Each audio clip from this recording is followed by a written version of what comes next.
Okay, let's get rolling. So next up, we're going to go to the what we're now calling our AI and automation knowledge sharing. So I gave you the title earlier on, Get Your Business Recommended by AI. But first of all, just a couple of words on the background. So Andreas joined the cohort, I can't remember, two or 3 months ago, and has been a valued contributor along the way. And at some point, Andreas said, well, how do I get into your little black book, Graham? And I said, well, we've either got to work together or you've got to take me to the pub. And then we settled on a third way, which was essentially Andreas has got this AI based approach to SEO and other things, which we may come on to.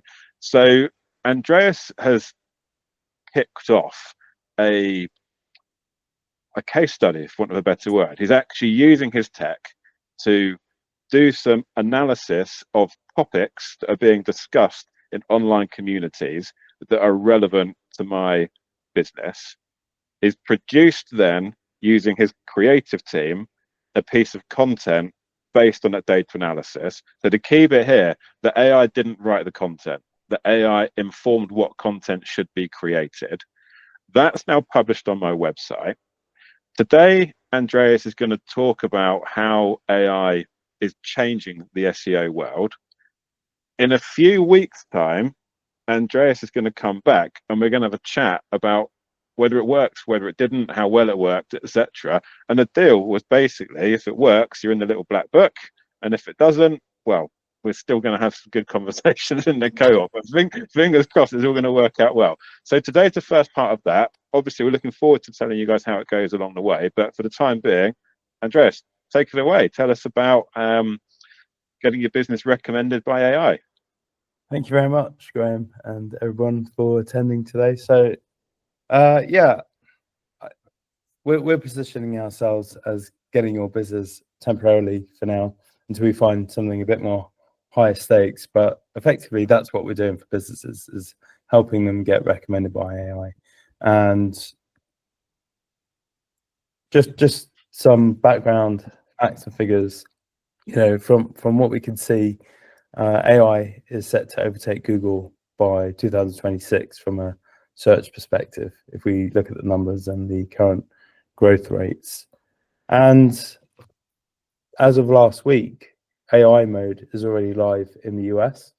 So they're already doing what they can to kick ChatGPT and Perplexity to the curb. So arguably it's already here. Certainly in the US, it's definitely here. And this is likely to reach our screens and experiences of Google in the next month, I would imagine, if not the next 3 months. Okay. And so this is what we've done for Graham. We've put together a thought leadership piece and some features about it. It's targeted. So unlike SEO content, which is trying to appeal to everybody, we're targeting buyers that Graham is interested in doing business. Okay. And we've data mined their opinions. In this case, it's over 100, just under 120,000 opinions. So it's a large sample. This is something that AI would take seriously because it's, you know, it's very different to the low effort content you might otherwise see on SEO blog pieces. We're also using the same sources of data that AI uses. So I'll talk more about it in a bit as to why that's important. And it's accurate, you know, to people look at the confidence interval, but actually the margin of error is the most important. So it's a 6% margin of error, and the confidence interval is decent as well at 65%. So it means that, you know, if you were to take the article insights and you wanted to calibrate or measure its accuracy, i.e. how likely are the insights in the article going to land in the real world, then it's got a pretty good rate of matching reality. And so Graham, we've already got some results already, which is No good. way. Yeah, you're already in the AI results. The article itself is already in, the third most trusted source in, if you type in the article title, it's already in as you can see on the left. You're already in the AI results for that. Andreas, can I just jump in on that one actually? Sure. Because I think it's worth people knowing that. So this full stack website has been around for, I don't know, maybe 10, 15 years, but I have never really done any SEO on it. I've not done the basics of trying to build links on it. And the current situation is that if I write something on it, then it's great because I put something on it, but there's next to zero traffic. So it's not like this is a really mature, well-ranked website we're talking about. So anyhow, just a little bit of extra context for people. Yeah, no, I appreciate it. Thank you for calling that out, Graham. And also, I've also tested it on a question because only a journalist would type business valuation statistics when they're trying to write a report, or maybe a blogger. Okay, and that's valuable because that will help you get coverage and get cited in the future. But I thought I'd try typing in something a business leader might type in, how important is reliable financial reporting for a business valuation. And again, you're in there. So the left is what a journalist might type in. The right screenshot is what your target buyer might type in order to find the content that you're producing and find you eventually. And even, if we just go back to traditional SEO results, to go within a month and be among the ICA, EW, gov.uk, Investopedia ranking above Investopedia and HSBC is pretty rapid.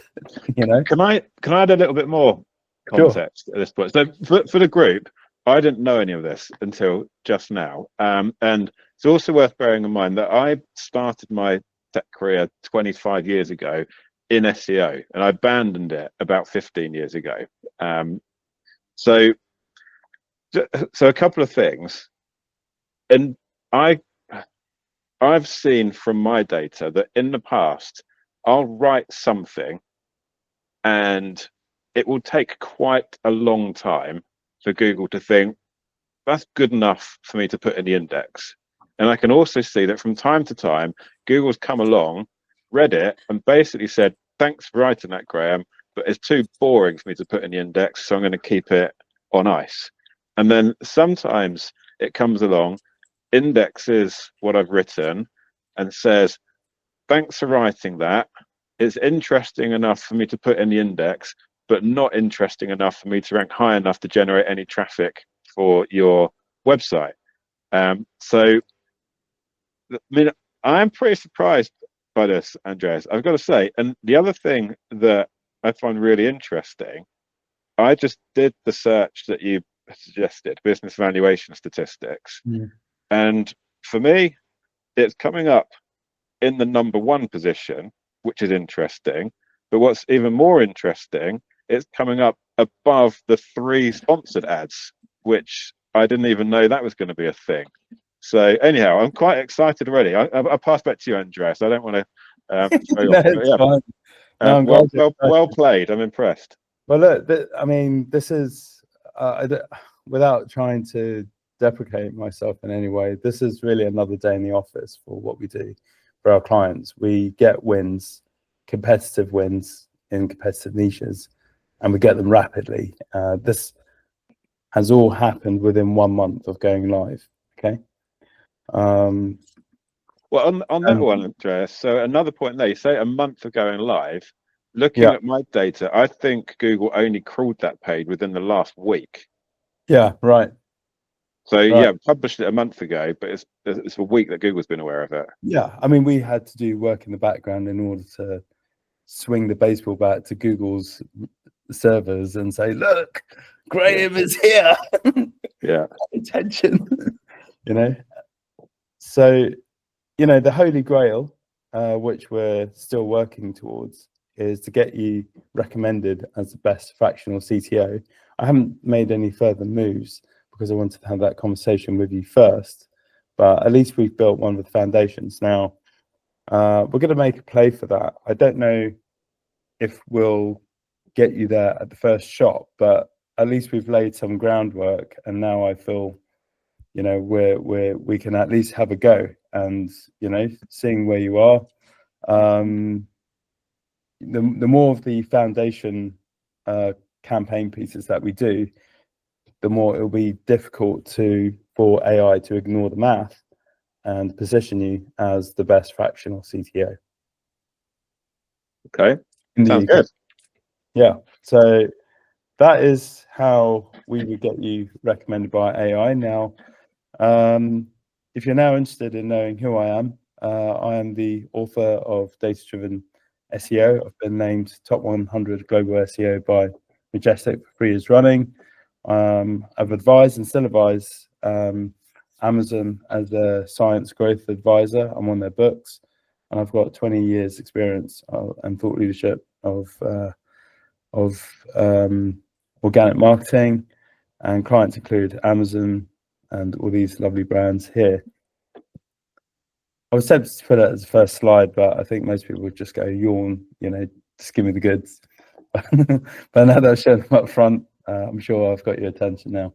So in terms of getting ahead and what works for AI, we're going to keep this as succinct as possible.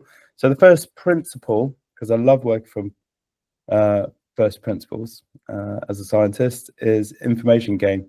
Your content has to tell the world something it didn't know before. Okay, that's the first thing. And there's patents been taken out.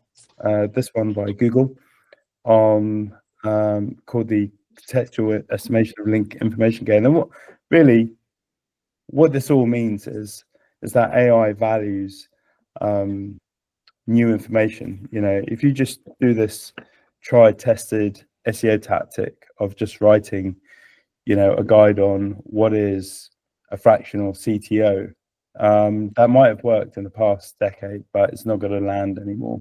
It will land temporarily, but you're playing a losing game.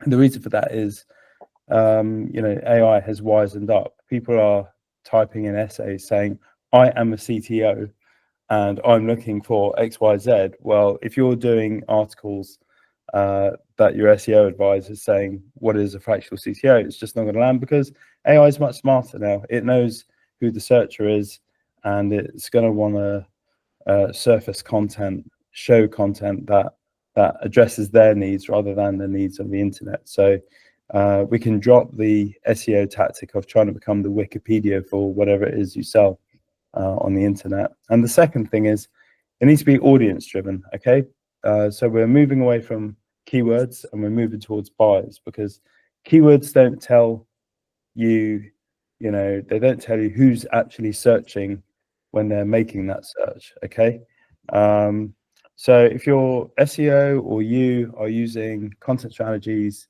that are based on keywords, keyword tools, that is dead. So SEMrush, I'm afraid to say, rest in peace. What your content needs to do is leverage buyer opinions, okay? Because that's what AI is doing. And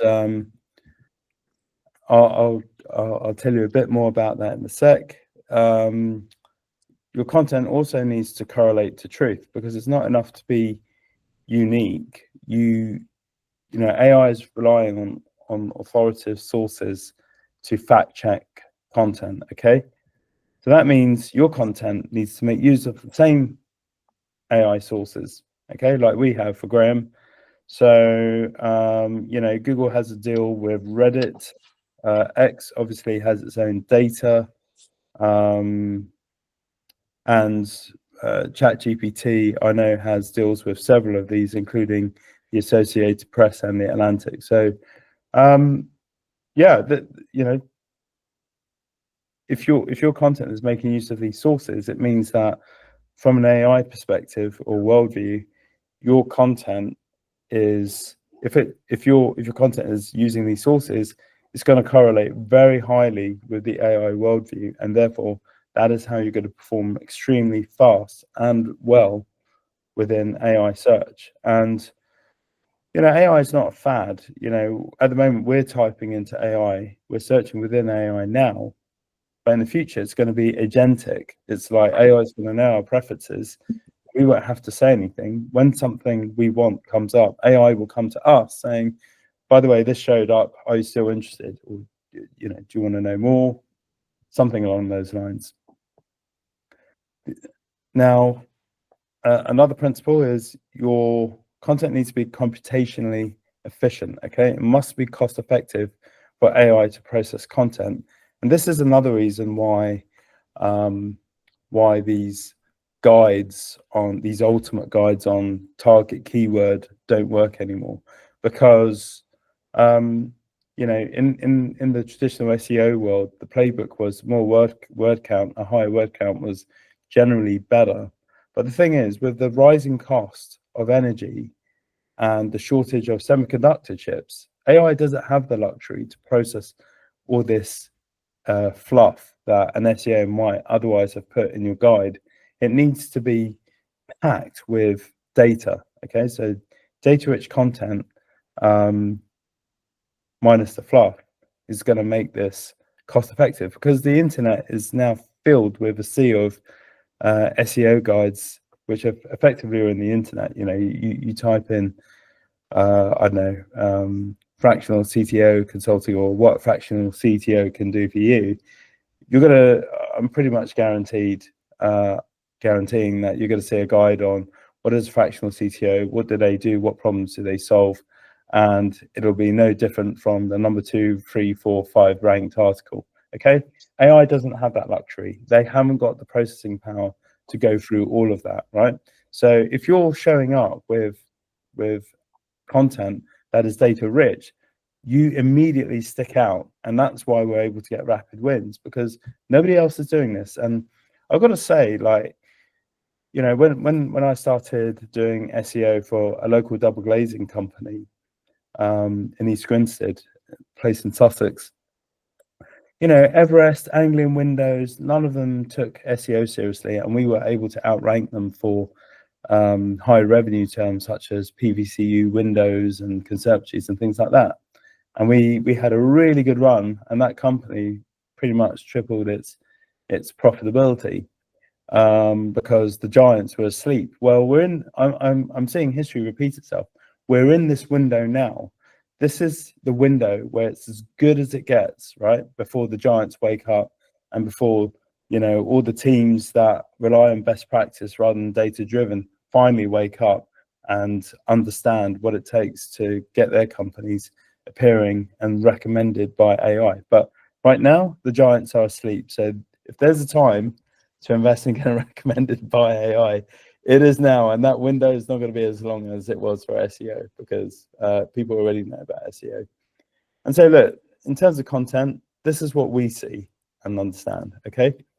But AI, this is what they see, and this is how they try to understand, okay? They turn each letter within the word into numbers. Then they have several layers that help it work out not only what the words are, but what they mean relative to each other, okay? And so when you understand this, you understand why your content needs to be data rich, and it really needs to cut the fluff so they have less work to do. If they have less work to do, you're going to be rewarded versus a competitor who doesn't make it easy for AI. That's what I'm trying to land here. And also, look, with SEO content, content was produced solely for search engines, but we're producing content that's not just good for search and AI. We're producing something that's valuable to social journalists. You can make videos, you can even use it in newsletters. So here's an example that isn't Graham, which is something we did for Boundless. We're getting backlinks. I don't know does anybody here not know what a backlink is? Feel free to say by the way, I can't see your faces, so I'm just gonna go back to the video screen. Anyone not know, or anyone who does know? Maybe a hands up if you do know. Yeah, 1, 2, half and half. Okay, Nikki. I think I do. Okay, great. So a backlink is when another site is putting a hyperlink to your website. So it means that you're by having more backlinks in the SEO world, that was like an endorsement or a vote of confidence in your content. Now, with the kind of content that we're producing, it's clearly not just for AI, because we've got a backlink here from Zoom, and you can't buy a backlink from Zoom, right? So it's one of the biggest webinar technology companies in the world. But the fact that they're citing the content, and you see, there's graphs which you can use to, which you can use as part of your social media posts. You could divide this content into several different posts and put it out there on social media, and it will create discussion. And this is a case study. Ronan, who's the head of marketing at Agility, I've been working with him through 3 of his companies, and he continues to onboard me immediately, because like any head of marketing or marketing leader, they need rapid wins. So he knows I deliver them. And with the first company I worked with him on, Boundless, they're a HR tech platform, and we 12x their traffic within 4 months. Now, admittedly, that's my best ever case study, but it just goes to show what is possible. Okay. And this is a summary of what we do, or how you need to do it, which is thought leadership based on proprietary data research. Then you need to share it. You need to tell the world about it. And we do this, apart from putting it onto a blog and you putting it on your socials, we target a curated list of journalists. Graham, did I send you that press release? I think I did, didn't I? No, I've not seen one. Oh, right. Yeah. We'll have a chat about that. There's more to do. Okay. And we're already reaching out to bloggers, so it wouldn't surprise me if your piece already has backlinks. Once you put all of that together, you're going to be visible not just to traditional and AI search, but you're going to be visible to bloggers, influencers, and people on social media and journalists. And that's how we get you recommended by AI. So we're doing what traditional SEO can't do. Oh yeah, sorry, that's the sales message. Thank you. Thank you, Andreas. Nikki, you're front of the queue of a question. Go for it.